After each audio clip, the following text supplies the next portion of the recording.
principio tú ya existías, trajiste vida donde no había. Me acercaste a tu luz, me acercaste a tu cruz. Oh, oh, oh. Tú eres la fuente de toda alegría, tu rostro brilla con luz infinita. Eres tú el creador, el que la historia cambió. Oh, oh. De las tinieblas me rescataste, como el sol disipaste el miedo.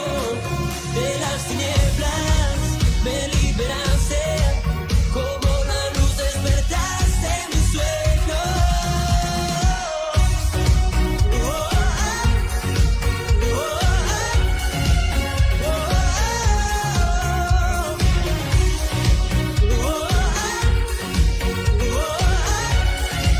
oh,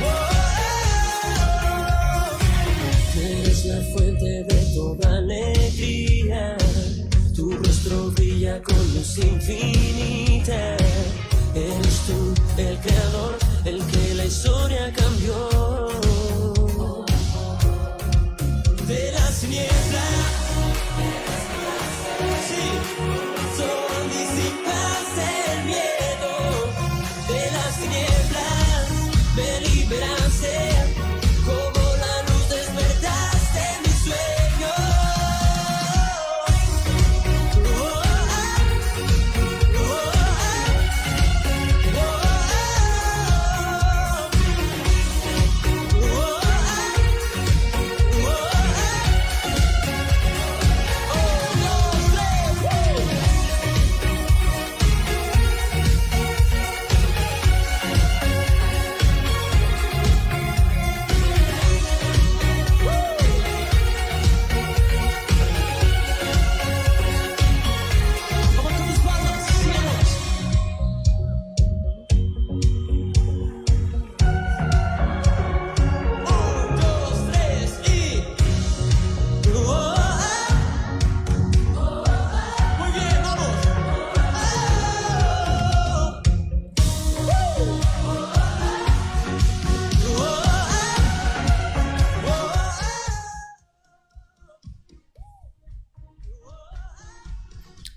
Hola, bienvenidos y bienvenidas a nuestro estudio bíblico, ya en nuestra cuarta clase de libros poéticos, esta parte tan interesante de la palabra de Dios, esta parte tan hermosa, y vamos a empezar hoy con el estudio del libro de Eclesiastés.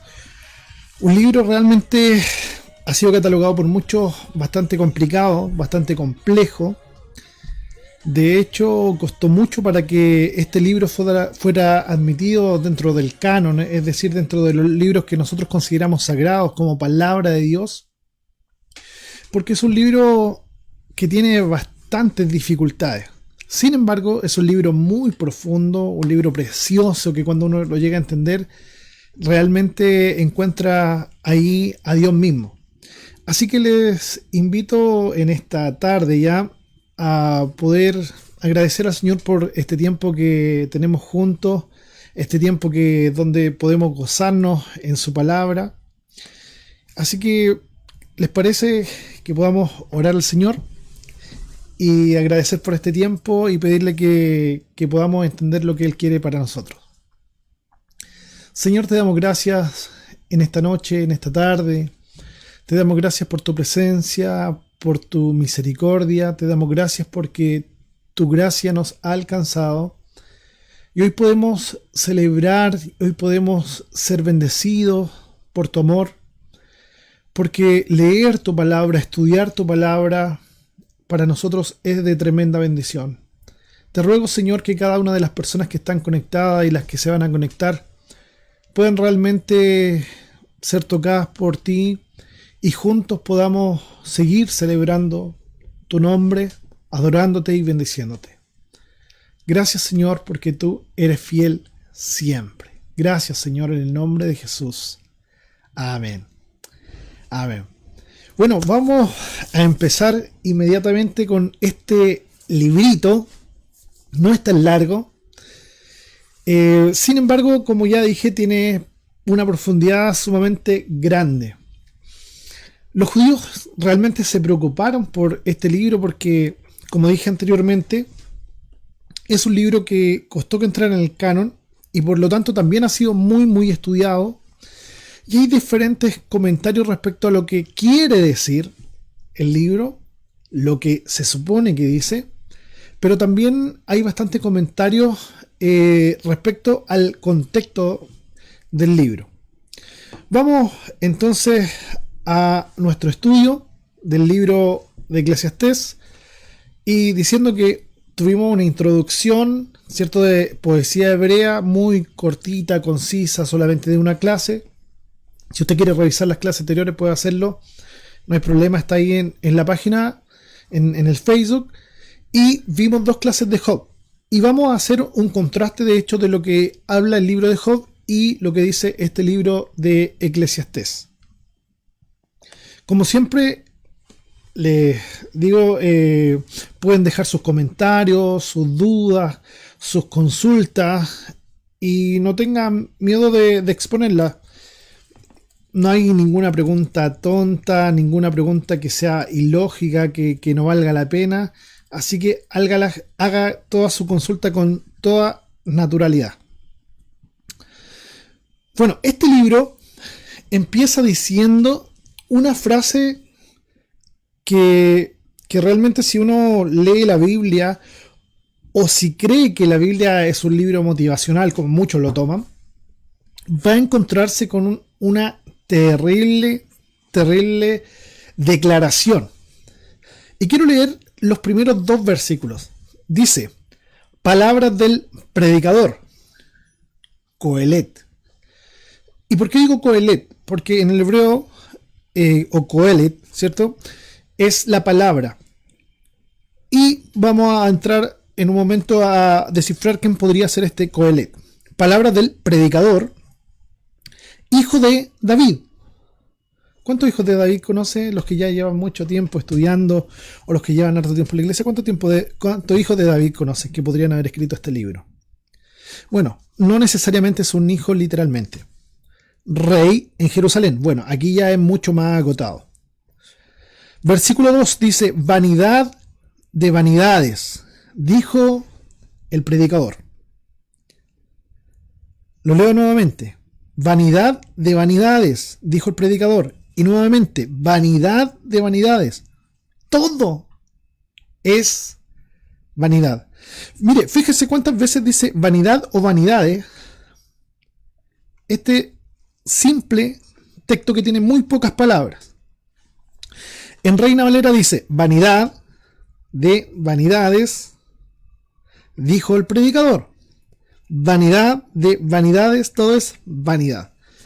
En un solo versículo, en un solo texto, 5 veces repetida prácticamente esta misma palabra. ¿Y por qué está tan repetida? Simplemente porque es un énfasis. Simplemente porque es un énfasis, y hay algo más ahí que vamos a descubrir en unos minutitos más. Bueno, ¿de qué se trata este libro? ¿Cómo es el contexto? Este libro está considerado uno de los libros poéticos dentro de nuestro canon y como nosotros lo estudiamos. Hoy como iglesia nosotros decimos que está en el Antiguo Testamento. Para los judíos va a estar en el Tanakh, es decir, todo lo que ellos consideran palabra de Dios. Para nosotros Antiguo Testamento, la primera parte de la palabra de Dios. Y nosotros vamos a decir que no está en la Torá, que para nosotros sería Pentateuco, sino que estaría en la tercera división para ellos, que sería el Ketuvim. ¿Qué es lo que es el Ketuvim? Esta tercera parte, que son los otros escritos. Los anteriores 2 son la Torá y todos aquellos libros que también son proféticos. Nebihim. Los Nebihim serían los libros proféticos, los Ketuvim son los demás libros. Entonces, dentro de estos demás libros está, en esta tercera división, estaría el libro de Eclesiastés. Perdón, de Eclesiastés, perdón. Y quiero aquí con el puntero mostrarles dónde está ¿cierto? Dentro de estas tres partes que tiene para los judíos, en la tercera parte hay tres divisiones también, como ya lo dijimos hace un par de clases, solamente esto a modo de repaso: los libros de la verdad, los Megilot y los otros. Estos son los otros dentro de los otros. Entonces, dentro de los otros escritos, tres divisiones: libro de la verdad, Megilot y los otros. ¿Dónde está Eclesiastés? En los Megilot. Ustedes podrán recordar que vimos hace tres clases que estos Megilot son libros que se leen en algunas situaciones puntuales, como son las fiestas. ¿En qué fiesta se lee Eclesiastés? En la fiesta de los tabernáculos. ¿Cuál es la fiesta de los tabernáculos? Bueno, es cuando Israel no solamente recordaba que había estado en el desierto, sino que lo conmemoraba de una forma específica. Y es por esto que se llamaba la fiesta de los tabernáculos. Ellos ponían a las afueras de sus casas, de la ciudad, en las calles, algo así como lo que nosotros describiríamos como carpas. Y a esto le llamaban tabernáculos. Entonces, ¿qué conmemoraban ellos? Que ellos habían sido errantes y que habían andado vagando en el desierto. Esto era para que no olvidaran su propia historia. Dios los había liberado. ¿De qué? De la esclavitud. Es decir, este libro es para recordar de alguna forma que Dios sigue siendo el libertador. ¿Pero el libertador de qué? Nos vamos a preguntar aquí.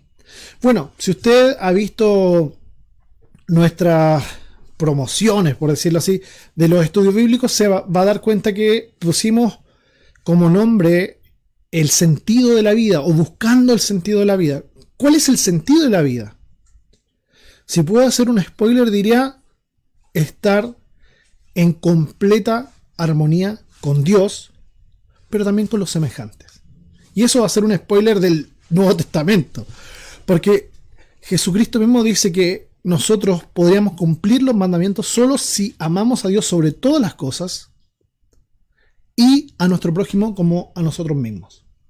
Entonces, este libro viene a ser el recordatorio para Israel de que Dios los libertó y que por lo tanto no deben poner nada más en primer lugar. Solo Dios merece ese primer lugar. Entonces vamos a dividir este libro en 5 partes. La primera parte va a ser, o la primera disertación, va a ser la vanidad de la sabiduría humana. Ahora, la pregunta es, ¿qué es lo que es vano? Algo sin sustancia, algo sin sentido, algo vacío, hueco, algo sin valor. Imagínense que el sabio está diciendo aquí que la sabiduría humana no tiene ningún sentido. Ahora, ¿por qué lo pone en esa forma? Vamos a comentarlo, yo creo que al final ya del libro, pero también a modo de spoiler, es porque está comparando ciertas cosas con otras. Es como cuando uno dice de alguien, este no tiene ni un brillo. Y no es que no tenga ni un brillo necesariamente, sino que es relativo en comparación con alguien o con algo. ¿Sí? Yo no tengo ni un brillo comparativamente con la Ceci predicando. ¿Por qué? Porque ella es excelente, ella es estupenda. ¿Sí? Bueno, lo que está haciendo este predicador, Coelet, es decir, todo es vano comparativamente con lo superior, con lo mejor. La segunda disertación o la segunda presentación es entender y aceptar las leyes que gobiernan la vida. Todos tenemos un principio, todos vamos a tener un final. Todos vamos a tener alegrías, todos vamos a tener tristeza.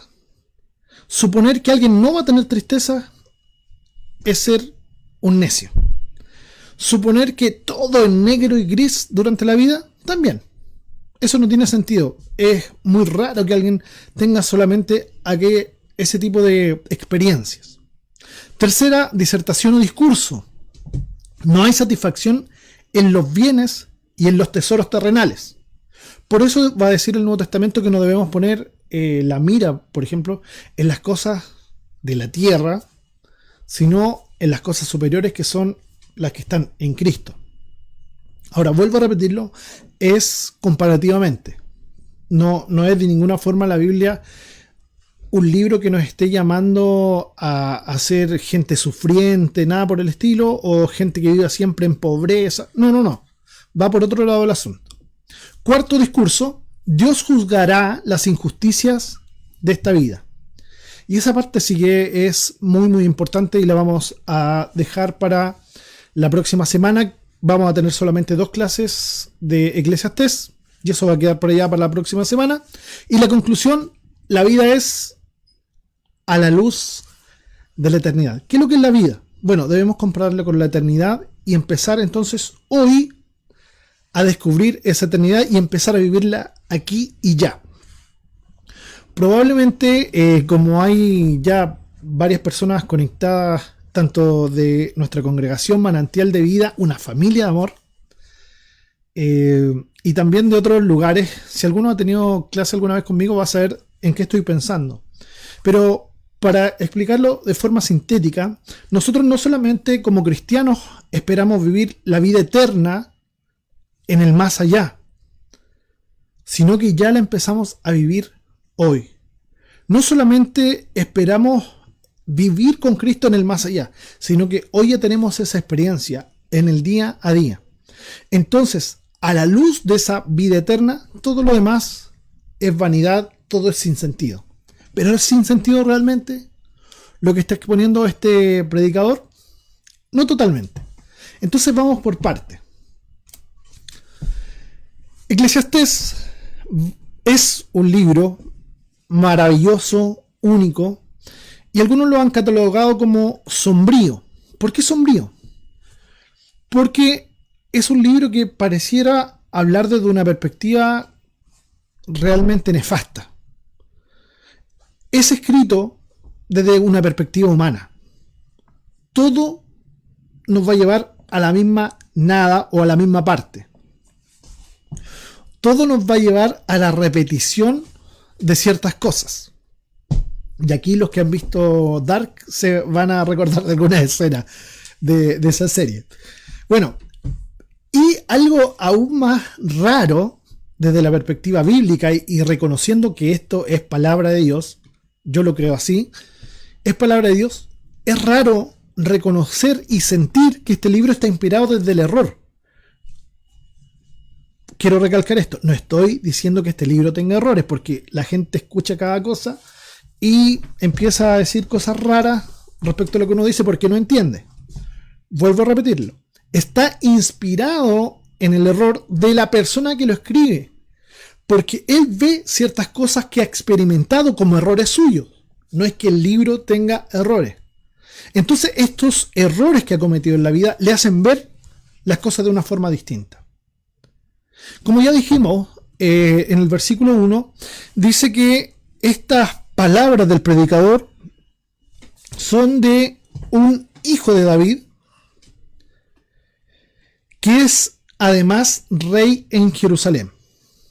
Bueno, por lo dicho aquí, es que la mayoría de los comentaristas considera que este libro fue escrito por Salomón. ¿Por qué por Salomón? Porque reúne estas dos características. Es un descendiente o hijo de David y además fue rey en Jerusalén.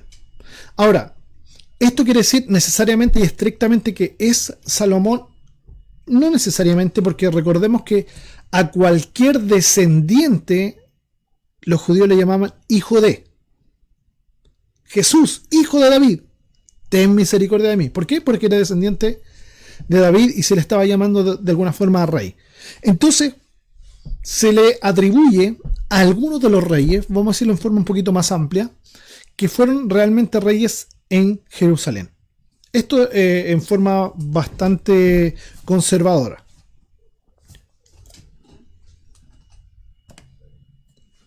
Entonces, estos errores que cometió el escritor en su vida le hacen ver las cosas de una forma distinta. Ahora, ¿qué se dice y qué se cree?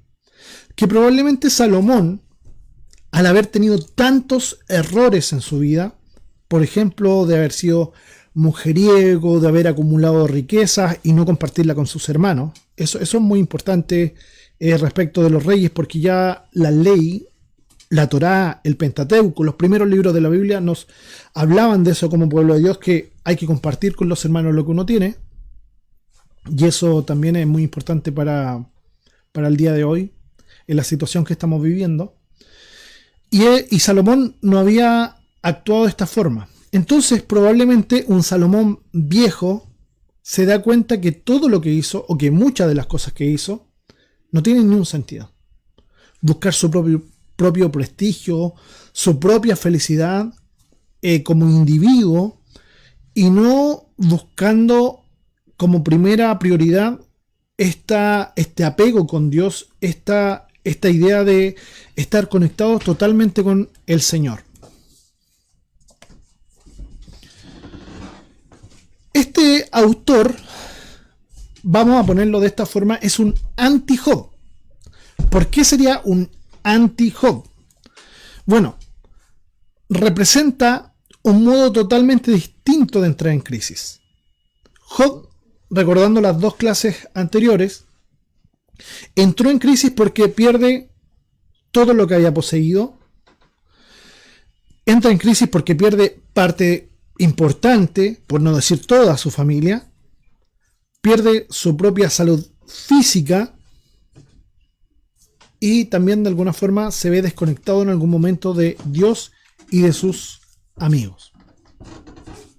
Bueno, la crisis que tiene el predicador Coelet, el escritor de Eclesiastés, es de otra forma totalmente distinta. No es a partir del dolor como lo experimenta Job, sino del hastío, del estar chato. Es muy distinto tener hambre, como mucha gente tiene hoy en el mundo, y lamentablemente estamos en una crisis sumamente importante también en nuestro país. Es muy distinto eso a tener tanta abundancia que no saber qué hacer. Eso es hastío. Es cuando ya alguien que le gustan los completos no se comió uno, no se comió dos, no se comió tres, ya es cuando ya está chato, ya lleva el octavo y le están metiendo. No sé si usted vio la película, yo soy parece que bien pecador, que veo películas y series y todo eso. Se vio los 7 pecados capitales. Cuando a este glotón, uno de los personajes de la película, le sigue metiendo comida. Bueno, eso es hastío, ya estar saturado con algo bueno. Eso pasa mucho hoy. Ya basta de algo bueno. ¿Por qué? Porque la gente busca tanto la felicidad allí que no la encuentra. Entonces, vamos a decir que Job y Eclesiastés, cada uno en su estilo, cada uno siendo libros de sabiduría, constituyen ejemplos admirables de honradez. ¿Por qué admirables de honradez? Digamos que el libro de Job, el que lleva su nombre, fue escrito por Job. Sería muy honrado alguien que dice realmente: yo parecía honesto, yo parecía puro, yo parecía justo, pero ahora recién conozco a Dios, como vimos al final del libro. Pero también parecería una honradez intelectual lo que dice Eclesiastés: estoy chato de pasarla tan bien. Parece que nada de lo que conseguí en la vida, de lo que me esforcé tanto, me trajo alguna satisfacción real. Entonces es honradez intelectual y de interés por penetrar en el misterio de las relaciones de Dios con el hombre y con el mundo. Honradez admirable. Ambas cosas son fracasos, porque finalmente estas dos historias o estos dos libros nos llevan a mirar el fracaso de una forma distinta. Es cuando el hombre, como dice el escritor Alonso Choquel, es ver al hombre en toda esta plenitud de llevarlo al límite, pero que al final de su vida recién se salva. Ahora, recordemos esto: para los judíos la sabiduría o el sabio no es aquel que necesariamente tiene que pasar una experiencia, sino que es aquel que es capaz de mirar en otros lo que han tenido como experiencia y atribuírsela como propia. Por lo tanto, tanto el libro de Job, si el libro de Job nos lleva a decir, bueno, cuando yo sufra, debo de todas formas seguir adorando a Dios y seguir compenetrado con Él, no cuestionar a Dios, este otro libro nos va a decir, todo es vano. Entonces no busque nada fuera de Dios. Ahora, ¿dice eso totalmente? Vamos a verlo, como ya dije, en algunos momentos más. Entonces, hablando de estos capítulos 1 y 2, vamos a decir, vanidad de vanidades, todo es vanidad, excepto servir a Dios. Eso va a decir el final del libro. Vacío en cuanto a sus resultados. Es un espejismo. ¿Y qué es un espejismo? Yo supongo que muchos de los que están conectados en este momento manejan, o todos hemos ido acompañando a alguien que va manejando, qué sé yo, en tiempo de calor, y hemos viajado al norte o hemos viajado en tiempo de calor aquí en Santiago, y vemos que en la carretera, bastante más adelante, parece que hay agua. Pero nos acercamos allá y esa agua se va alejando cada vez más. Y mientras más avanzando, esa agua nunca llega. Ese es un espejismo. Pero imagínense que eso mismo le sucediera en el desierto, donde realmente tiene mucha sed y va a morir sin agua. ¿Con cuántas ansias buscaría el agua? Bueno, lo que está diciendo el escritor es que esa agua que usted ve a lo lejos que le va a saciar, realmente no le va a saciar nunca. Todo es espejismo.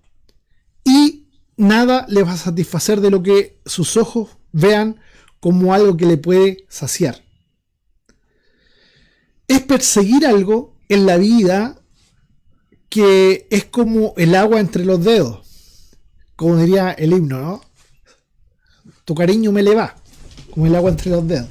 Perseguir algo en la vida es como el viento, que no lo puedes atajar, que no lo puedes contener.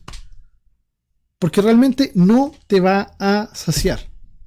La juventud, para muchos, es de esa forma. Ahora, cuando el escritor dice vanidad de vanidades, todo es vanidad. Todo es vanidad. Esta repetición de la misma palabra es lo que se llama un superlativo.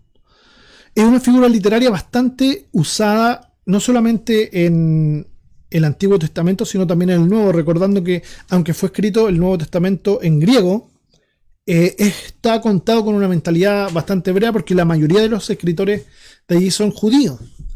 Entonces, esta repetición de palabras es lo que se llama un superlativo. ¿Y qué es lo que es un superlativo? Es lo más de lo más.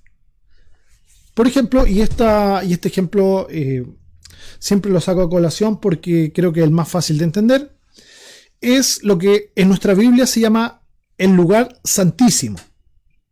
En el Antiguo Testamento y en el Nuevo, Reina Valera, que es una de las versiones o traducciones más usadas por nosotros, dice el lugar santísimo. Pero si nosotros buscamos en los idiomas originales, esa palabra no está, sino que es una repetición de palabras. ¿Por qué lugar santísimo? Este superlativo es el más santo de los santos, y en el hebreo va a ser el santo santo, o el santo de los santos. El sumo sacerdote también era el santo de los santos, porque entre los hombres que habían sido separados para vivir ministrando, sirviendo a Dios, que es el pueblo de Dios en su conjunto, estaban los sacerdotes, que eran los más santos, y entre esos santos estaba un hombre que era el sumo sacerdote, que era el santo de los santos, y ese era el superlativo. Entonces, al repetirse esta palabra en este libro con vanidad de vanidades, todo es realmente lo más vacío que pueda haber.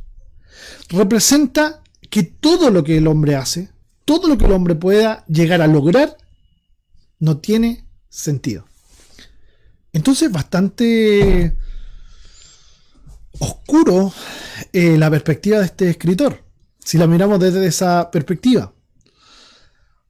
Y de hecho, Dice el versículo 3, ¿qué provecho tiene el hombre de todo su trabajo con que se afana debajo del sol? ¿Qué provecho tiene el hombre de su trabajo? Y el trabajo es puesto como algo que las personas hacen regularmente, como algo que las personas lógicamente hacen porque tienen que vivir de su trabajo. Y esta también es una figura literaria muy usada en la Biblia, y una figura hebraica o hebrea, que es una parte por el todo. Una parte, el trabajo, representa todo lo que el hombre hace continuamente. Entonces, finalmente, lo que el escritor quiere decir con esto es todo lo que haga el hombre, para el predicador, para Coelet, para el escritor, es vanidad. Es un sinsentido, en sí mismo. ¿Qué más es vanidad, aparte del trabajo? Bueno, de aquí en adelante el escritor empieza a enumerar varias cosas que son vacías, que son vanidad, que son un espejismo, cosas que nos sacian. Y las va a empezar a enumerar. Coelet hace un esfuerzo inicial por conseguir la sabiduría. Y si creemos que Salomón escribió este libro, Salomón sin ninguna duda fue un gran sabio y un gran alguien que quería realmente estar viviendo en sabiduría y buscaba la sabiduría. Entonces, este escritor, Coelet, termina en la amarga constatación de que la sabiduría y el saber son locura y necedad. Es decir, que no le van a llevar a ninguna parte. Quiero leer el versículo 17, capítulo 1, versículo 17. Léalo conmigo, por favor. Dice, y dediqué mi corazón. Si uno lee esto con ojos, con mente del siglo XXI, va a creer que este músculo que late, ¿no? Pero en realidad está hablando de la mente. Y dediqué mi mente, dediqué mi cerebro, ¿cierto?, a conocer la sabiduría y también a entender las locuras y los desvaríos. Conocí que aún esto era aflicción de espíritu. Porque en la mucha sabiduría hay mucha molestia. Y quien añade ciencia, añade dolor. Parece ser que el autor no solamente es un sabio, sino que es un sabio que ha logrado algo, pero que no lo ha llevado a ninguna parte. Y esa era una constatación realmente amarga. Recordemos que si es Salomón el escritor de esto, él le ha pedido sabiduría a Dios. Y la Biblia lo describe en términos bastante buenos, diciendo que llega a ser el hombre más sabio. Para algunos, el hombre más inteligente. Pero este saber se le convierte a este escritor en algo que realmente solamente le trae molestia.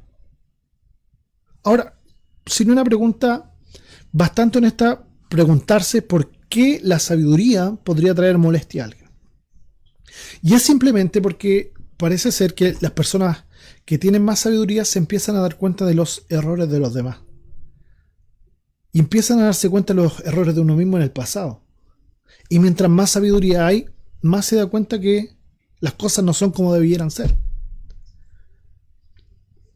Una de las cosas que aprendí en la universidad, que realmente me ha hecho pensar por años, y sé que las personas que me conocen entienden de qué estoy hablando, quiero sintetizarlo, es este trabajo que hice acerca de cómo en Chile está repartida la riqueza.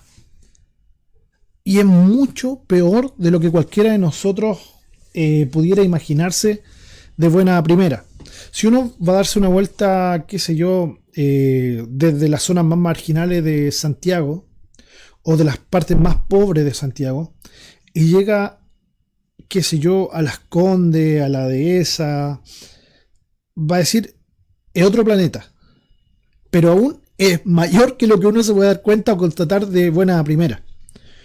Porque hay gente que realmente uno no puede llegar a sus casas, que tienen 5, 6, 10 casas y que realmente tienen tanta plata acumulada que es terrible.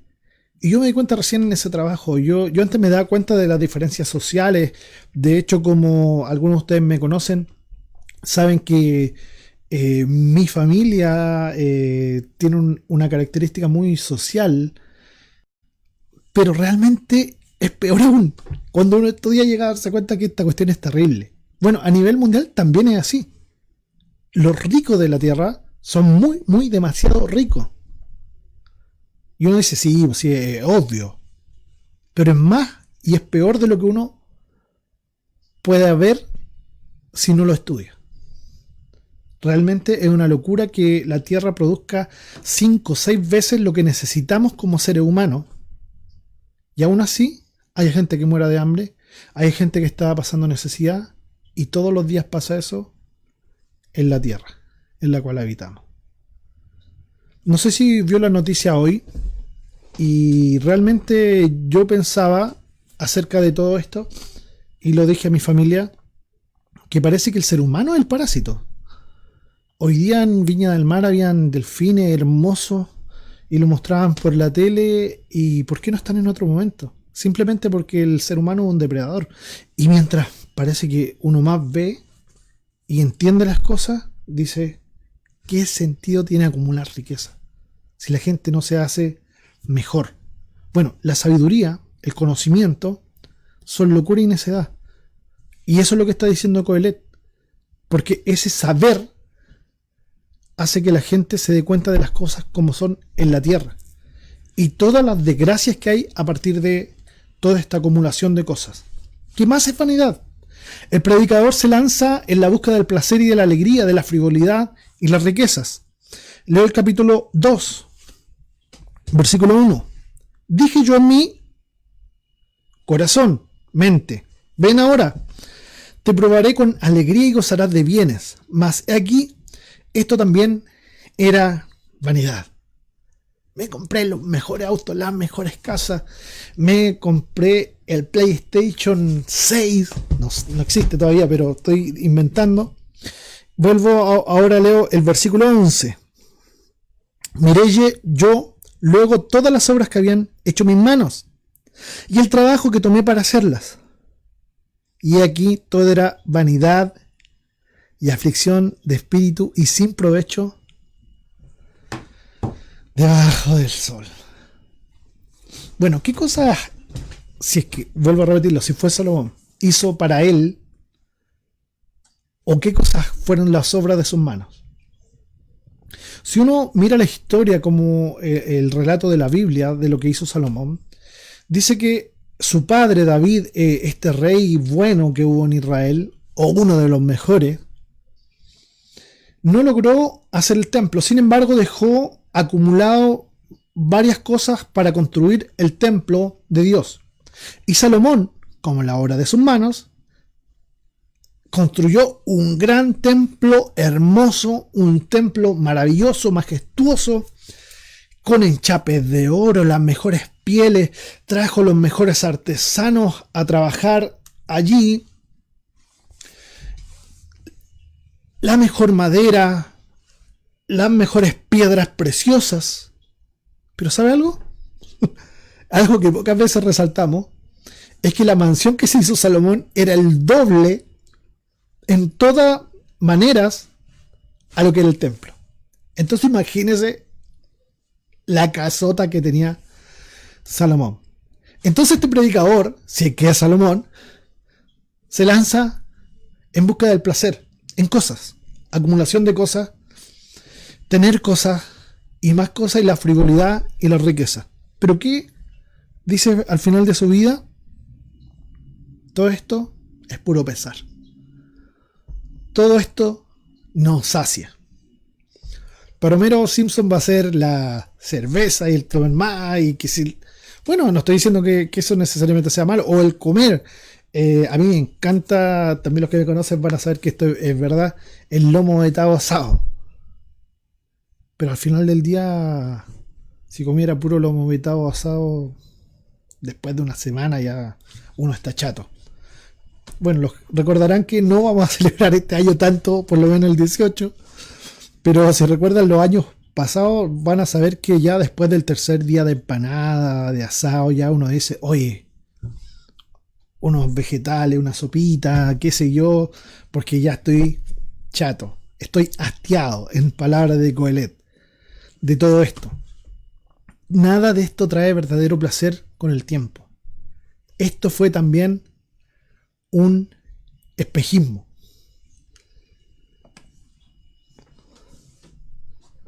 ¿Qué más es vanidad? Bueno, dice el escritor, por lo menos el peregrinaje, el andar en la vida, comprendió que es mejor ser estudioso que ser ingenuo, que ser alguien que no sabe de nada, nada de nada. Pero de todas formas, ambos tienen el mismo fin, la muerte. Leamos el capítulo 2, versículos 12 y 13 y 17. Después volví yo a mirar para ver la sabiduría y los desvaríos, la locura y la necedad, porque ¿qué podrá hacer el hombre que venga después del rey? Nada, sino lo que ya ha sido hecho. Y he visto que la sabiduría sobrepasa a la necedad, como la luz a las tinieblas. Bueno, es mejor ser sabio, aunque no traiga tanta alegría, pero es mejor saber, porque uno la va a pasar un poquito mejor que el que es ignorante. Versículo 17. Aborrecí, sinónimos de aborrecer, odiar. Aborrecí por tanto la vida. Odié la vida. ¿Por qué? Porque la obra que se hace debajo del sol me era fastidiosa. Quiero volver a leer esta parte y por favor medítela un momento. ¿Y qué se le viene a la mente que está pensando este escritor? Aborrecí, por tanto, la vida. En algún momento, ¿qué está pensando este escritor? Aborrecí, por tanto, la vida, porque la obra que se hace debajo del sol me era fastidiosa. Todo lo que hago ya me tiene chato. Por cuanto todo es vanidad y aflicción de espíritu. 18. Asimismo aborrecí todo mi trabajo que había hecho debajo del sol. Si es un anciano, qué terrible de mirar para atrás en la vida y decir, odio todo lo que hice, el cual tendré que dejar a otro que vendrá después de mí.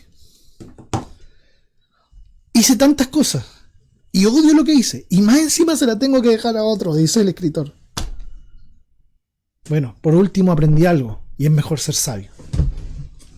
Pero realmente esta es una mirada sumamente tenebrosa de la vida, y parece que el escritor en algún momento pensó en el suicidio o algo parecido. Parece que el escritor está diciendo, nada tuvo sentido en algún momento para mí. Sí, es verdad que trajo algún tipo de satisfacción los saberes, pero no tanto tampoco. ¿Qué más es vanidad? El predicador descubre que en la creación no hay nada que tenga más valor que su creador. Y esto sí es un cambio realmente importante en el libro.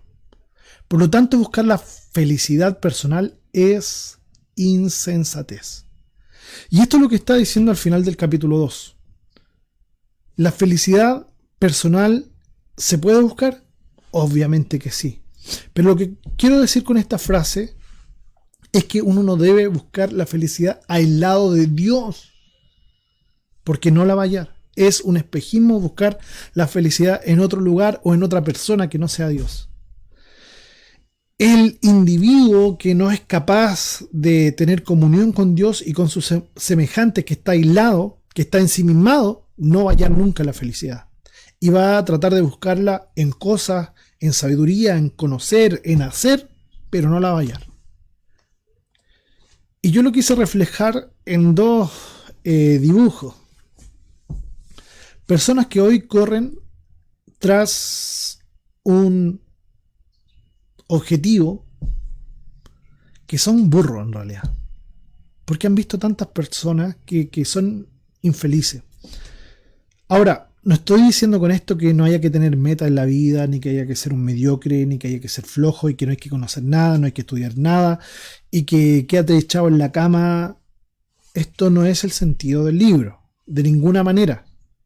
sino que cuando ese es el objetivo de la vida, ese es el problema. Vivir para trabajar, para acumular cosas y al final darse cuenta que no tuvo relación con nadie, que no tuvo buenas relaciones, no tuvo buenos amigos, no tuvo una buena familia y darse cuenta que no tuvo una relación con Dios. Yo conozco un montón de personas que viven de esa forma y que viven para sus propios placeres, pero que al final de la vida llegan a decir, no tuvo ni un brillo, no tuvo ni un brillo. Hoy la gente corre detrás de cosas que no son malas por sí mismas, pero que finalmente no le van a traer felicidad. Jóvenes, estudien en la universidad. Espero que sean los mejores, pero para darle gloria a Dios. No porque eso les vaya a traer necesariamente felicidad. Sí le puede dar un bienestar financiero o un trabajo menos pesado que otro, y se los deseo de todo corazón. Pero debemos buscar la gloria de Dios en todo lo que hacemos. Porque para eso fuimos creados, para darle honra y gloria a Dios. Todo lo demás va a ser como ponerle una zanahoria a un burro y vamos a correr de allá para acá sin hallarle sentido a la vida. El capítulo 3 va a ser la segunda división de este libro maravilloso. Y quiero hacerlo bien acotado y concentrado todo esto para ver si hay algún tipo de pregunta, porque supongo que hoy sí debiera haber este tipo de situación. Vamos a leer entonces el capítulo 3. Eclesiastés capítulo 3, desde el versículo 1. Dice la palabra del Señor: todo tiene su tiempo, y todo lo que se quiere debajo del sol tiene su hora. Parece que aquí ya cambia un poquito lo que había dicho. Todo es vano, nada tiene sentido, pero sin embargo, todo tiene su tiempo y todo lo que se quiere debajo del cielo tiene su hora. Tiempo de nacer y tiempo de morir, tiempo de plantar y tiempo de arrancar lo plantado.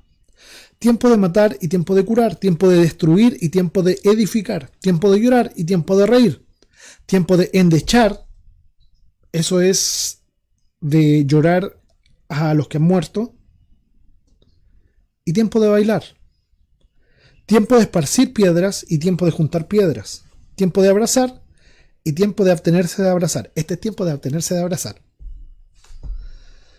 Tiempo de buscar y tiempo de perder. Tiempo de guardar y tiempo de desechar. Tiempo de romper y tiempo de coser. Tiempo de callar y tiempo de hablar. Esto cuesta, ¿eh? Tiempo de romper y tiempo de coser, tiempo de callar y tiempo de hablar, tiempo de amar y tiempo de aborrecer, tiempo de guerra y tiempo de paz. ¿Qué provecho tiene el que trabaja de aquello en que se afana? Yo he visto el trabajo que Dios ha dado a sus hijos de los hombres para que se ocupen en él.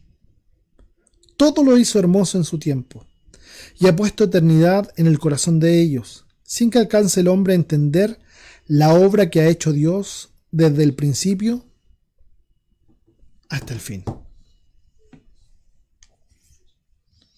¿Qué nos está queriendo decir el escritor?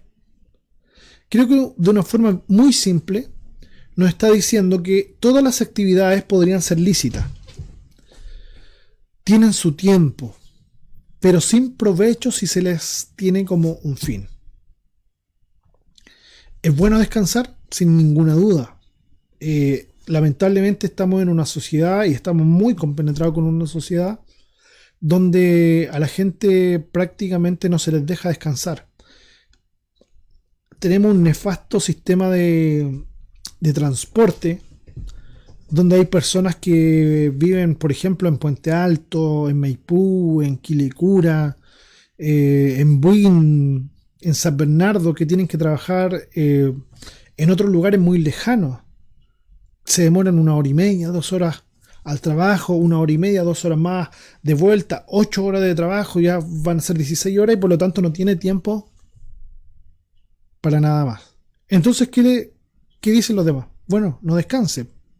Si quiere surgir en la vida, si quiere ser alguien, como si la gente no fuese nada sin tener un par de lucas más. Bueno, lo que está diciendo el escritor aquí no es que son sin provecho totalmente, sino que es un sin provecho si uno las tiene como un fin.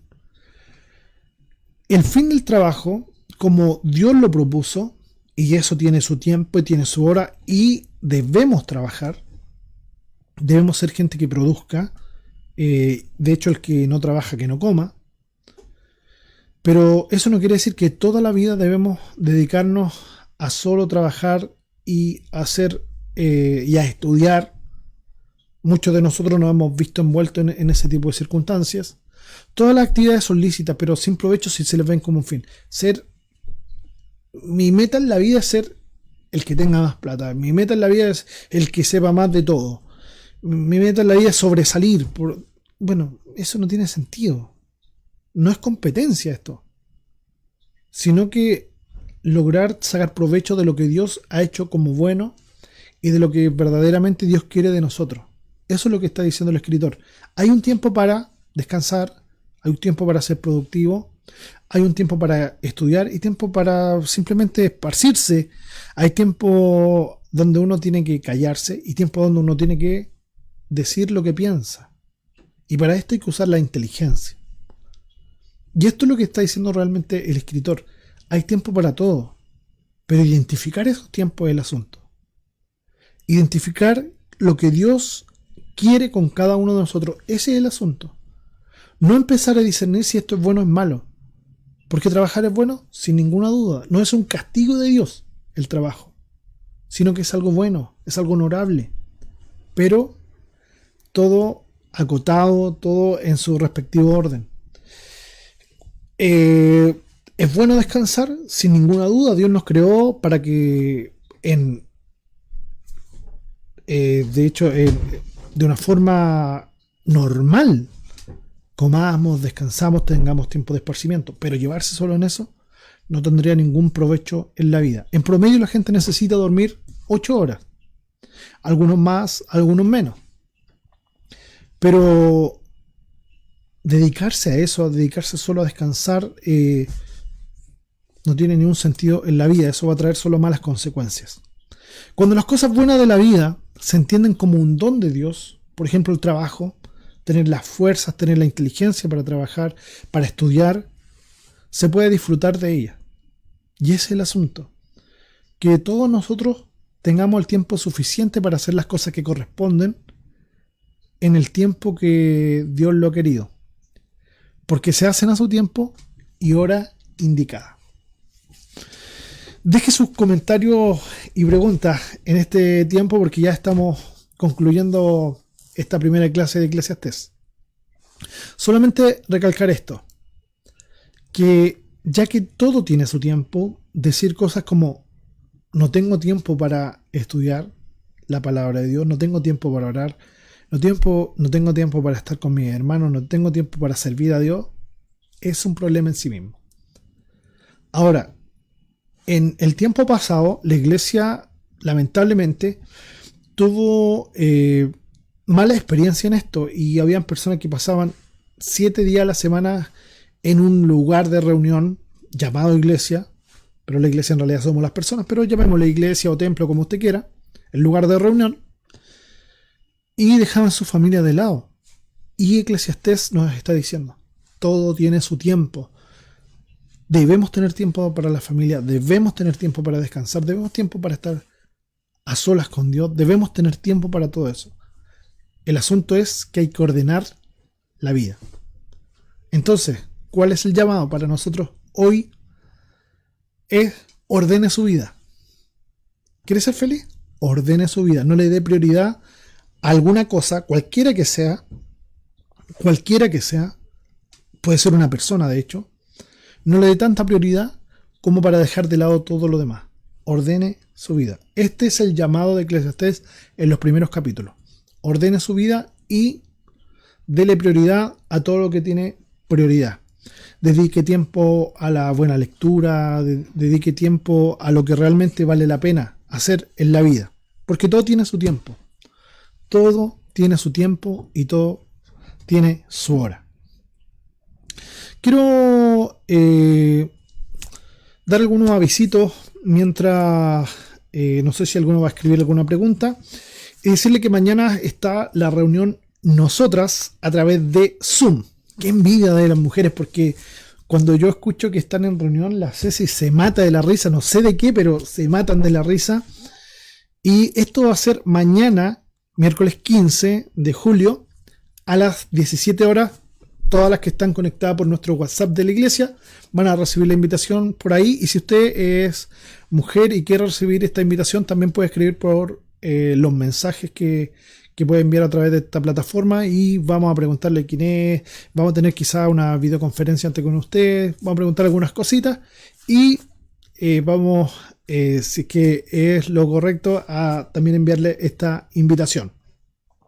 También el día jueves, como ya es nuestra costumbre, los días de familia, MDB, Manantial de Vida, una familia de amor, vamos a tener este tiempo de familia y vamos a volver a hablar de un tema sumamente importante en este tiempo de pandemia, que es el autocuidado. ¿Qué es lo que es el autocuidado? Uno mismo, cuidarse. Tan fácil como eso. Van a darnos algunos tips, algunas personas que saben de esto, para que todos nosotros nos cuidemos. Es importante que nos cuidemos y debe haber tiempo para eso, deben haber recursos para eso, pero creo que esto nos puede alivianar la carga. Probablemente muchos de nosotros estamos ya estresados, con dolores de cabeza, quizás no estamos bien físicamente, algunos ya han comido demasiado, qué sé yo. Bueno, este jueves, autocuidado, no sé específicamente en qué área, ya hemos hablado en psicología de esto, lo hizo muy bien Diana, Belén como terapeuta ocupacional también nos habló de esto, y espero que este jueves también sea un día de mucha bendición para compartir. El viernes, a través de Zoom, en nuestro WhatsApp va a recibir también la invitación para el día de oración. Qué importante que la iglesia permanezca en oración. Qué importante es que la iglesia permanezca orando al Señor, dándole adoración porque la merece, orando al Señor porque también tenemos peticiones delante de Él, ¿por qué no decirlo? Y también tenemos un tiempo para echar la talla, reunirnos porque nos queremos, nos amamos. Así que el día viernes a las 8 tenemos el tiempo de oración. El sábado, aquí me la hicieron difícil los chiquillos, ¿eh? Light Up Netflix Party. 22 horas. Van a compartir un tiempo de película. Yo prefiero decir eso. En buen español, van a ver una película juntos. No tengo idea de qué, pero a las 22 horas se van a juntar y van a ver una película juntos. Obviamente no se van a juntar en el lugar para que nadie piense eso, sino que a través de internet se van a juntar ellos, como ya lo están haciendo habitualmente. Y siempre tienen alguna actividad linda que hacer. Así que a las 22 horas se van a juntar a ver una película. El domingo, como ya empezamos el domingo pasado, tenemos este nuevo horario a las 11:30 de la mañana, y luego inmediatamente alrededor de las 12:30 del día del domingo, MDB Kids, que son unos bacanes y unas bacanas, las chiquillas, van a obviamente enseñar a los niños y todos disfrutamos en realidad con ese tiempo maravilloso en la presencia del Señor. Así que eso. No voy a revisar si hay alguna preguntita, algo que acotar, algo que decir. Hay varios comentarios. Déjenlos me gusten, sigan la página, síganos en Instagram. Y yo voy a echarle una miradita aquí. Bendiciones a todos. Gracias a Raúl, Belki y a todos los que tienen sus comentarios. Hola, mi hermana María Isabel.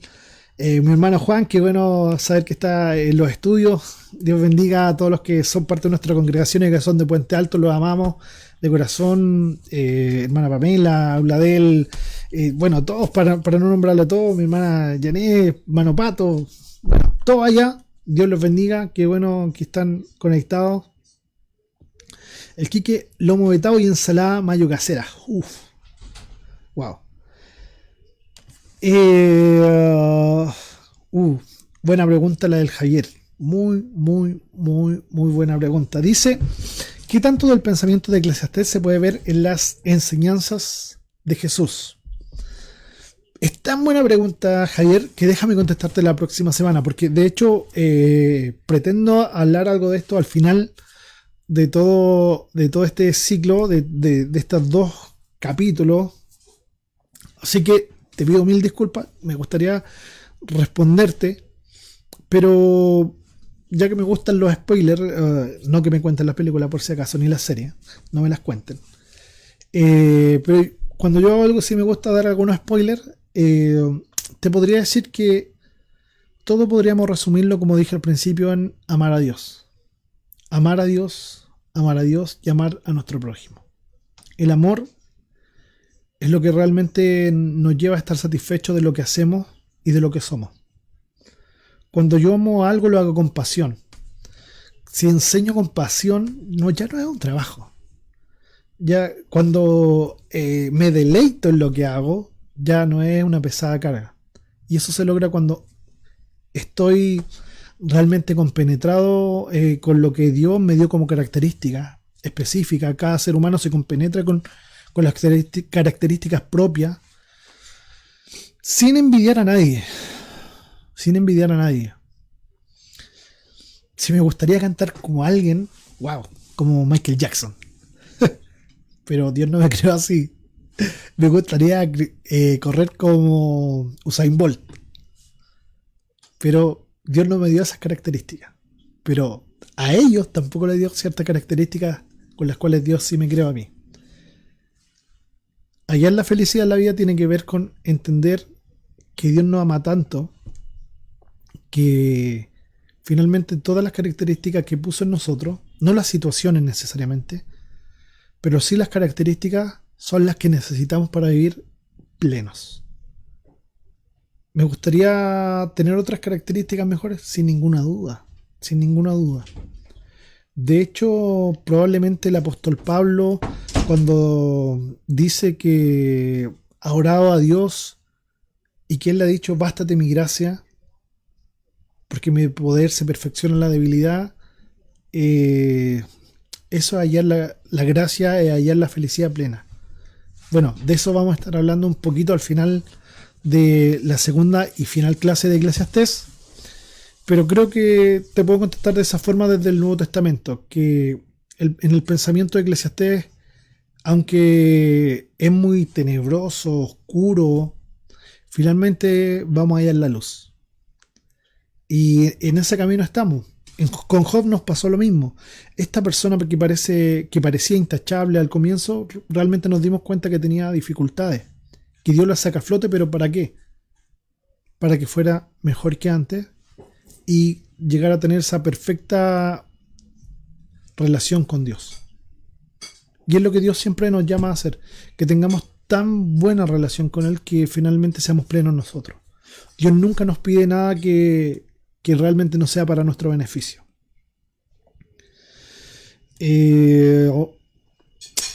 Sí, lo pasamos súper, dice la Fernanda. Sí, en MTV Kid es genial. Mañana nos vemos nosotras, dice la Cecita.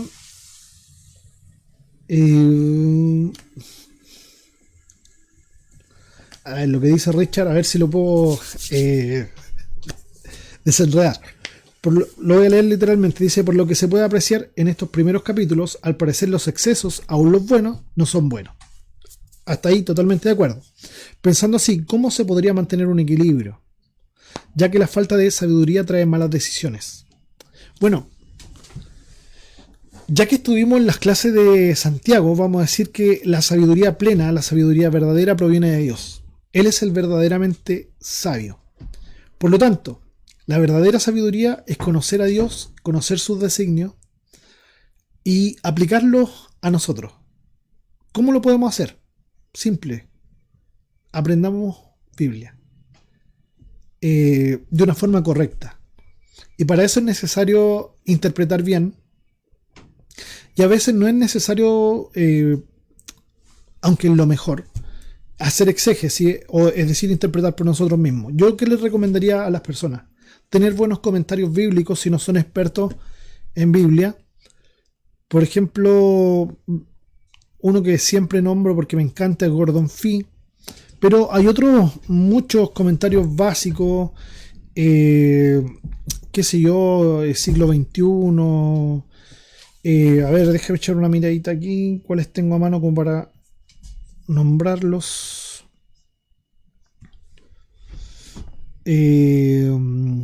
Mundo hispano, siglo XXI ya lo dije. Los comentarios de Barclays también son muy muy buenos. Poco apreciado en su tiempo, pero hoy muy apreciado. Así que yo diría que ¿qué puede hacer uno? Es ser sabio. Es ser sabio, no en su propia opinión, sino que buscando hacer la voluntad de Dios. Y eso trae verdadera satisfacción. Ahora, como una receta universal no hay. No lo hay. Porque ya como lo dije, Dios nos creó con diferentes facultades, con diferentes dones. Y si yo quiero ser lo que no soy, voy a tener tremendos problemas. Probablemente si yo, vuelvo a decirlo, una cosa que me gustaría haber hecho en mi vida es cantar bien. Si me dedicara al canto, probablemente podría cantar mucho mejor de lo que lo hago hoy. No me dedico al canto. Pero tendría que dejar de lado otras cosas. Entonces lo que debemos descubrir es para qué nos creó Dios. ¿Qué facultades te dio Dios? Y si en algún momento creemos que tenemos algún llamado específico de Dios, debemos atender a eso, a pesar de las dificultades que probablemente hayan, porque que hagamos la voluntad de Dios no quiere decir que vamos a estar exentos de dificultades. Veamos la misma vida de Cristo, que finalmente fue crucificado. Veamos la vida de los apóstoles, que todos fueron muertos por causa de Cristo. Pero la plenitud la da vivir en Dios y para Dios. Y eso te da paz mental. Paz mental, y yo lo resumiría así. Vivir en la voluntad de Dios, que para algunos puede ser simplemente, y eso es básico, buen hijo, buen esposo, buen padre, buen trabajador, buen empleador. Cosas básicas en la Biblia que están muy fácil de aplicar, porque están por ahí encima. Es lo básico. Yo diría, de ahí todo ya es ganancia, cuando uno aprende a ver esas cosas.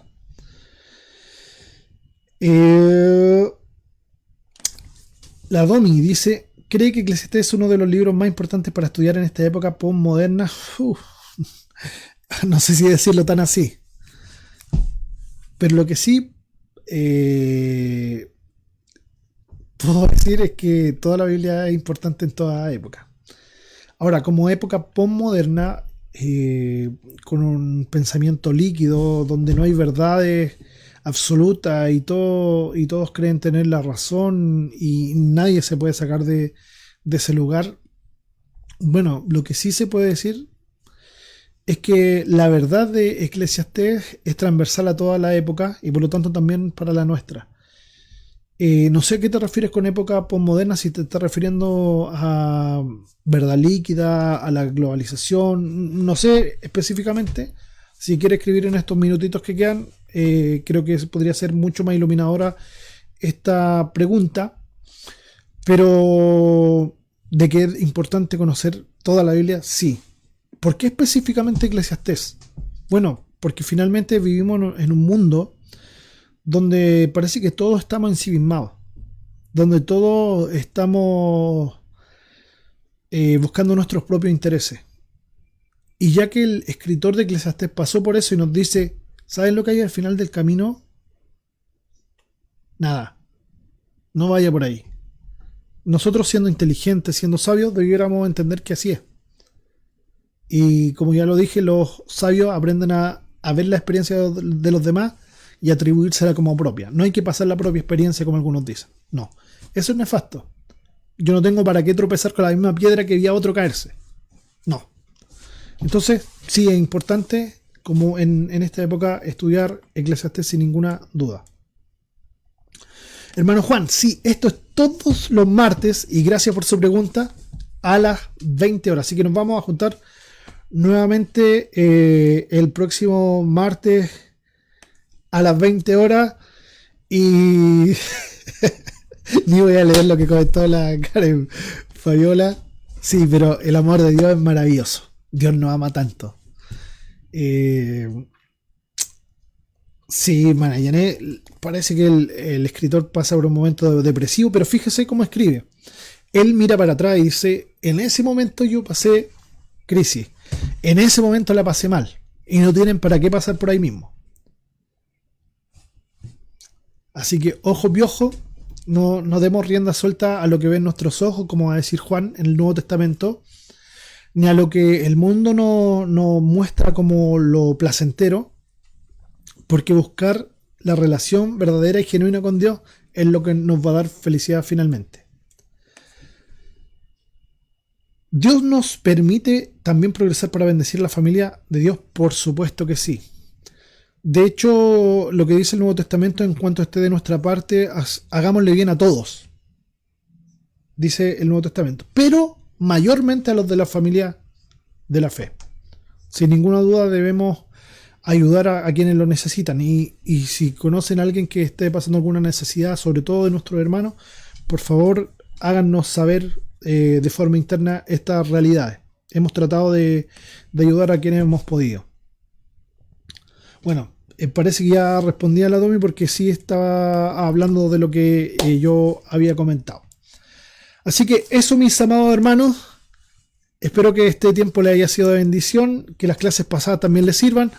Recuerden que pueden seguirnos también en Instagram, estar conectados también por YouTube.